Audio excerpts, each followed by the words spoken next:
लोकशाहीचा बुलंद आवाज, रिपब्लिकन वार्ता महाराष्ट्र। पैठणीतील प्रभाग क्रमांक 3 मध्ये आमदार विलासबापू भुमरे यांचे आगमन।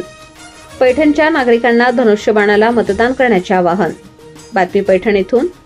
याबद्दल सविस्तर बातमी अशी की दिनांक 24 नोव्हेंबर सोमवार रोजी पैठण नगर परिषद निवडणूक प्रचारासाठी प्रभाग क्रमांक 3 मध्ये पैठण तालुक्याचे नवनिर्वाचित आमदार विकास महर्षी विलासबापू भुमरे यांच्या हस्ते शिवसेना प्रचार कार्यालयाच्या उद्घाटनाचा शुभारंभ करण्यात आला।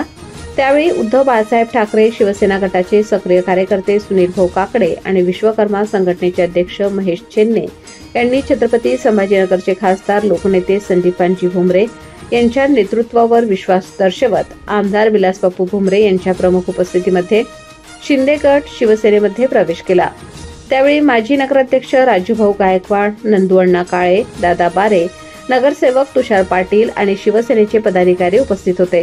प्रभाग क्रमांक 3 मधील शिवसेना धनुष्यबाण नगरसेवकाचे उमेदवार राजश्री राजूभाऊ गायकवाड, नगरसेवक उमेदवार दगडे ईश्वर भाऊसाहेब आणि पैठण नगराध्यक्षांसाठी उमेदवार सौविद्याभूषण कावसंकर यांच्या प्रचारासाठी नगरपरिषद पैठण निवडणुकीच्या पार्श्वभूमीवर प्रामुख्याने मतदारांच्या भेटीसाठी आमदार विलासबापू भुमरे स्वतः सहभागी झाले।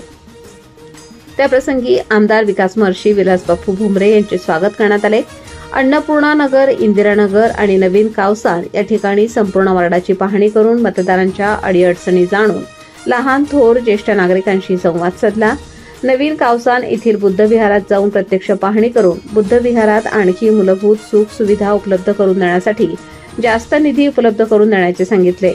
पक्षातील पदाधिकारी कार्यकर्त्यांवरती काही नाराज असलेल्या मतदारांच्या घरोघरी जाऊन त्यांना आपसी मतभेद आणि वाद मिटवून एकत्र येऊन येणाऱ्या आगामी पैठण नगर परिषद निवडणुकीसाठी धनुष्यबाण चिन्हासमोरील बटन दाबून आपल्या उमेदवाराला प्रचंड बहुमतांनी विजयी करा असे आवाहन केले। यापुढे आपल्याला होणाऱ्या कोणत्याही नागरी समस्या जाणवल्यास, कोणतेही काम असल्यास आपण मला कळवावे। रिपब्लिकन वार्ता महाराष्ट्र न्यूज साठी पैठण प्रतिनिधी राहुल गिरे, Chhatrapati Sambhajinagar.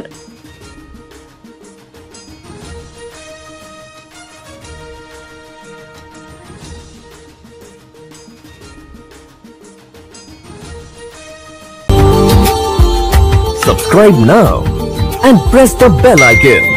Never miss an update.